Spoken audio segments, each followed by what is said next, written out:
was not supposed to be the punchline of anyone's joke, and yet there I was, under a sky the color of hammered steel, wind slicing across the shingle flats of Dungeness, watching the taillights of Ryan's van shrink to a pair of mean red pinpricks until they vanished over the bend. "Ryan!" I shouted, my throat raw, my voice tearing out of me and falling uselessly into the gull-scratched air. His brothers, Derek and Logan Cole, leaned out of the windows, phones held high like trophies, cackling. "Good luck, Amelia." Logan sang, as if he'd tossed me a bouquet instead of my dignity. I stood there with nothing but a half-warm bottle of water and the kind of silence that makes your bones feel hollow. This wasn't a prank, it was a verdict. /////. We'd started the morning on the A259, skirting the marsh, the world a quilt of reeds and wire fences, when Ryan flashed that grin, so British lad charming it had once felt like home. "Babe, I'm knackered, grab me an energy drink?" I hopped out at the little service station, one creaky pump, a flickering tube light humming like a trapped bee, and when I stepped back into the salt-stung air, the car park was empty. 5 minutes became 20, an hour, a bruise of time swelling under my ribs. A single text blinked on my dying phone. "Don't be mad, babe. Just a joke. Back soon." Then black. No signal. No money. No keys. Just the wind and the taste of humiliation. I'd spent years laughing off the Cole brothers' sarcasm to keep the peace. Fake spiders in the bed, my keys hidden, photos of me edited into stupid memes. But abandoning me on the edge of England, where the land frays into water and silence, that was different. That was truth. The kind that doesn't blink, ////. Somewhere between fury and shame, something in me aligned. Not snapped, aligned. Like a spine realigning after years of carrying weight the wrong way. I remember thinking, I will not be the girl who waits for headlights. A battered Vauxhall Zafira rolled in, smelling faintly of fruit chews and spilled coffee. A woman with tired eyes and 2 kids in the back lowered her window. "You all right, love?" Her name was Sarah Turner. "I need to get north," I said, voice small but steady. "Anywhere but here." She didn't ask why. "Hop in ////." We drove the long ribs of England, marsh to motorway, motorway to suburbs glazed with late sun. I stared at road markings blurring into one white ribbon and pressed my palm to the glass each time panic rose, cooling it there like a fever. Sarah dropped me at a coach station in Canterbury, pressed a crumpled tenner into my hand with a granola bar. "Just in case," she said. The evening smelt of rain and buses and relief. I found a payphone tucked behind a billboard and dialed a number branded into me from childhood, Aunt Margaret. We hadn't spoken much since Mum died, but her voice arrived warm, unshaken, like a quilt thrown over shaking shoulders. "Can I stay a while?" I asked, the words like a splinter finally drawn. "Always come home," she said ////. Home, this time, would be Bristol. Terraces with soft brick and tiny front gardens where lavender leans into the path like gossiping aunts. I bought a one-way coach ticket using the little stash I'd built in secret over years, a quiet rebellion of 10s and 20s, tucked away because something inside me had always feared a day exactly like this. He never cared for details. I carried our life spreadsheets the way women carry winter. Overnight the coach rattled through counties like a sewing machine punching a hem, Kent, Surrey, Wiltshire, while I watched my reflection in the window become a smudge of someone leaving. I didn't phone Ryan. I could already hear Derek and Logan in the background, calling me dramatic, acting like the joke had no teeth. He didn't call me either. Not that night, not the next ////. Aunt Margaret waited at Temple Meads, scarf looped, hair silver and practical. She didn't say what happened. She said, "Let's get you home." That first hug was a clean, steadying thing. Her cottage in Clifton was all lemon polish and bread crusts, a chipped mug on the windowsill, and a garden that looked like a quilt someone had sewn from sunshine. I slept for 2 days under a duvet that smelt faintly of line-dried cotton and years spent not apologizing. When I woke, she slid a plate of eggs and toast toward me and tucked an envelope beneath my teacup. Inside was a little cash and a note with a name, Amelia Grant, my mum's maiden name. "My friend at the Harborside Diner needs help," she said softly. "They don't ask questions. Tell them that's your name." I rolled the syllables in my mouth like a hard sweet. Grant. It felt like a key I'd mislaid and found again at the back of a drawer, //////. I started the next week, sticky menus, the clink of mugs, gossip gentle as rain. Mornings tasted of steam and milk and buttered toast. I learnt regulars' orders and what silence means in a city that stands on hills, that you can still breathe even when you're climbing. Evenings, I sat on the tiny back step with a mug of strong tea, watching boats worry the harbor and gulls swagger like they owned the sky. I was not the woman who laughed at cruel jokes to keep a man's brothers smiling. I was a woman who stacked plates with steady hands and whose heart could sometimes be quiet. But even then, dread crouched in the skirting boards. Because the past, when it's filmed for laughs, learns to find you /////. It was a slow Tuesday when the bell above the door jangled and the world sharpened. A man staggered in, shirt dark with blood, eyes blown wide with fear. For a moment my body braced for the old punchline, because trauma makes you think even emergencies are theater, but this was no stunt. "Help," he rasped, as his legs folded. I moved before thinking, pressing clean tea towels against a wound at his side, whispering nonsense steady as a metronome. "You're going to be okay, you're going to be okay." Mrs. Taylor rang 999, blue lights painted the window, the paramedics gathered him up into competence.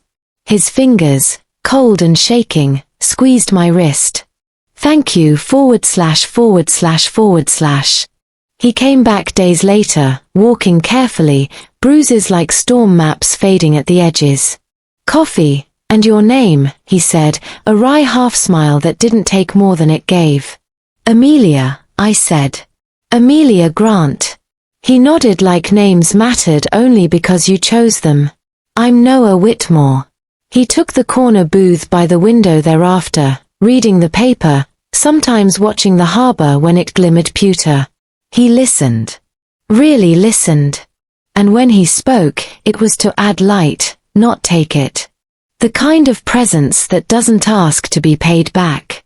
Weeks unspooled like thread, he fixed a loose hinge on the back door, he carried Margaret's shopping without ceremony. He laughed rare, low laughs that felt like warm bread broken between friends ////. One stormy evening, the diner closed early, windows trembling, city holding its breath as rain came sideways. I trudged home soaked to the knees, hair slicked to my cheekbones, and found Noah on Margaret's porch, rain carving quiet rivers down his coat. "I didn't know where else to go," he said, voice husked thin. I put the kettle on, draped a towel round his shoulders, and we sat at the table while the storm stitched at the night. He stared at his hands a long time and then said it like a confession that had blunted his tongue. "I used to be a detective in London, specialist crime. Got close to something rotten. My partner set me up. I got shot. I got left. We let the rain speak for a while." "Sounds like you needed to get away," I said. He nodded. "Somewhere no one would think to look."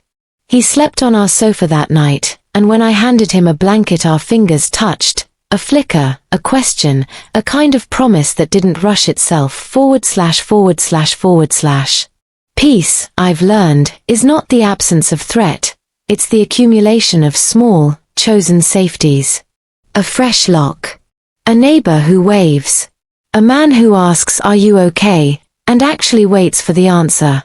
But safety is also noticing when the air shifts. One afternoon I came home to find the front door just ajar. Nothing missing. A drawer of petty cash open a finger's width. The house smelt unchanged, lemon polish, old books, and still the hairs rose along my arms. I phoned Noah. He arrived fast, eyes scanning the edges of our life. "This isn't random," he said, jaw tight. "Someone's looking for something, or someone." That night we left the hall light on. Margaret sat beside me as I folded tea towels, her voice gentle as chalk. "Sometimes people don't chase you because they want you back," she said. "They chase you because they've lost control. ///." Nearly 5 years after Dungeness, on a morning washed milky with Bristol fog, I opened the door and time shook itself awake. Ryan Cole stood there, thinner, older, a little dented around the bravado, palms raised like I might bolt. "Amelia," he said, trying my name like he was testing a step.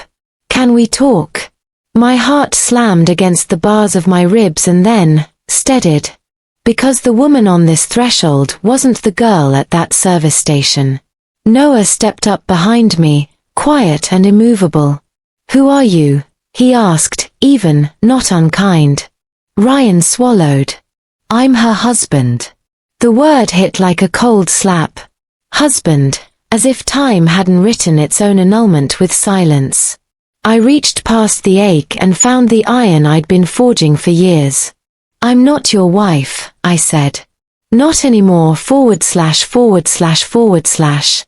We stood on the step, door closed behind me, city breath lifting fog like a curtain. "I've been looking for you," Ryan said, shoving his hands into his pockets like he could hide all of it there. "Ever since the video." My stomach went cold.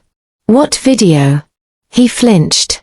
"Derek and Logan started a podcast, stories from the shop, pranks, the lad stuff. They told the Dungeness story. It went viral. People were furious." He looked at his shoes. "I didn't know they'd share it." A small, hysterical laugh scratched my throat and dissolved. The humiliation I'd swallowed in silence had been served to the internet like a dessert, plated and prettied for rage clicks. "You laughed," I said, and I didn't raise my voice because I didn't need to. "You all laughed. You left me. And you didn't come back." He winced. "I thought you'd cool off and come home." "I thought, you didn't think," I said. I saved myself. The door opened behind me and Noah stood there like a lighthouse, still and bright. Ryan looked between us. "Who is he?" "He's my fiancé," I said, and the truth of it lit something warm in my chest. Ryan's jaw worked, then set. "I'm glad you're okay," he murmured, and walked into the fog ////. That wasn't the end. It never is. Months later, I stood on the stone steps of Bristol Crown Court, reporters buzzing like blowflies, cameras clicking. Inside, Derek and Logan sat at the defense table smaller than they'd ever allowed themselves to be, all boyish swagger sluiced away by consequence. Their latest prank had escalated into cruelty, hidden cameras, a fake eviction, a seizure on an office floor that very nearly ended a life. The internet that had once cheered them had turned, lawsuits webbed out, and because Ryan had been in their orbit for years, he was dragged into the tangle. I did not come for revenge. I came for truth ////. On the stand, the oath felt heavy but fitting, like an heirloom ring resized for new hands. I told the story that had so long told me, the service station, the waiting, the text that called harm a joke, the way laughter can be a blade if you hold it to the same throat long enough. But I didn't stop at the headline. "People laugh at pranks because they don't see the aftermath," I said, the courtroom soundless enough to hear paper breathe. "They don't see the nightmares, the way you start to question every kindness after, wondering if there's a camera, if there's a wink you haven't noticed yet. They don't see the moment you decide to walk away because staying would mean losing yourself." Words that had once sat like stones in my mouth rolled out clean. Derek shifted. Logan stared at the table. I stepped down lighter. "Not healed, healing. There is a difference," and the difference is hope //////. Outside the court, Ryan caught up to me, apology bleeding through his voice. I didn't know it would hurt you like that. I looked at him, really looked, and saw a man whose life had been built atop other people's reactions. You didn't know, I said, calm as a lake at 5 a.m., because you never truly listened. You lost me long before that day. You just didn't notice. He glanced at Noah waiting a little way off, hands tucked in his coat, lined with steadiness. Did he fix you?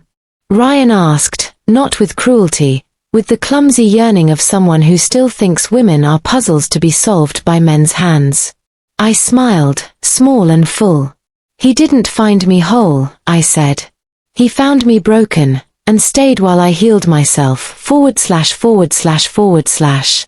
We walked down the courthouse steps, Noah's hand finding mine in that simple not showy way that reminds you safety can be quiet. The October sun warmed the columns, a gull shouted its rude little hymn, the city carried on. For the first time in years, I wasn't running commentary for my own survival. I didn't need to hide. I didn't need to explain. I had said what I needed to say, not just to Ryan, not just to the court, but to the girl on the shingle who'd waited for headlights that were never coming /////. That evening, back on Margaret's porch, we watched hot air balloons ghost the Bristol sky like slow bright thoughts. You all right? Noah asked, voice soft, shoulders touching mine. I nodded and leaned in. I needed to face him, to say it out loud. He didn't win. Noah's thumb traced a little circle against my knuckles. He never did, he said. He just didn't know you. Margaret joined us with her knitting, needles clicking like friendly clocks. She didn't ask about the trial. She handed me a small bouquet of market wildflowers, cornflowers, feverfew, a bold, ridiculous sunflower. For strength, she said. I pressed my nose into them and found pepper and honey and summer fields. She'd given me more than a bed, she'd given me a landing strip and then the nerve to take off /////.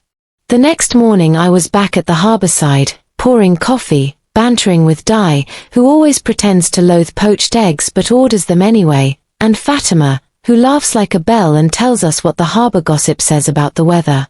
Life felt simple again, not small, simple, the way a well-made tool is simple. Every smile, every night on the porch, every repair Noah did without fanfare, every time Margaret slid a biscuit across the table just when the afternoon went thin, they were bricks in a house I was building with my own hands. Sometimes Ryan flashes across my mind, but the image no longer cuts. He is a finished chapter. A useful lesson /////. And yet, to be true, healing did not mean forgetting the architecture of harm. It meant learning the doors and windows. It meant I could smell danger the way you smell rain in new concrete. We kept the porch camera. We changed the routines that wanted changing. We walked the long sweep of the downs on Sundays and told each other small truths, the ones that make big truths bearable. On a bench above the Avon Gorge, wind loud enough to tidy your thoughts, Noah asked me, not with a flourish but with a certainty, to marry him. The ring was simple, a thin circle of gold he'd had quietly resized from his mother's. Say no if today's the wrong day, he said. Say no if you need time. I laughed, the kind of laugh that tastes of light. Yes, I said, and felt 1,000 tiny anchors lift, the boat of me moving forward on a tide I chose /////. On the day we signed the papers, it rained in that particular Bristol way, considerate rain, steady, as if the sky had been told to water the city without fuss. Margaret wore navy and pride. Noah wore a suit that made him look like the man he had already become. I wore my mother's locket, Grant engraved so small you'd miss it unless you knew what you were looking for. Afterwards we ate chips on a bench like teenagers and he tucked his coat around my shoulders in the kind of gesture that has nothing to prove. To ordinary days, I said. To extraordinary steadiness, he replied //////. Sometimes, when the sun slants low against the harbor and the gulls sketch rude little poems, I think about that girl on the shingle and I do something tender and fierce. I thank her for not waiting any longer. For climbing into a stranger's car. For dialing a number that felt like a myth. For taking the coach at night with a pocketful of tenors and the whole country ahead. For choosing Amelia Grant when Amelia Cole had become a ghost costume. For believing that a woman can rename herself and still be more herself than she has ever been, /////. If you are where I was, stranded in a place that calls itself a joke while it empties you out, hear me, you don't have to perform your pain for other people's punchlines. You don't have to stay where love is a camera angle and commitment is a dare. You can walk. You can leave the service station. You can find the coach. You can make it to a city that greets you with stone steps and lemon polish and a woman who says always come home without needing a reason. You can build the kind of life that doesn't need witness statements to be true /////. And if one day you must stand in a court under lights that make even innocent people sweat, know this, your voice, however tremored, is a bridge. Walk it. The other side exists. /////. Thank you for listening to my story. It means the world to share it with you. If it moved you, please give this video a like and hit that subscribe button. It helps me keep telling stories like this one. Stay strong and I'll see you in the next one.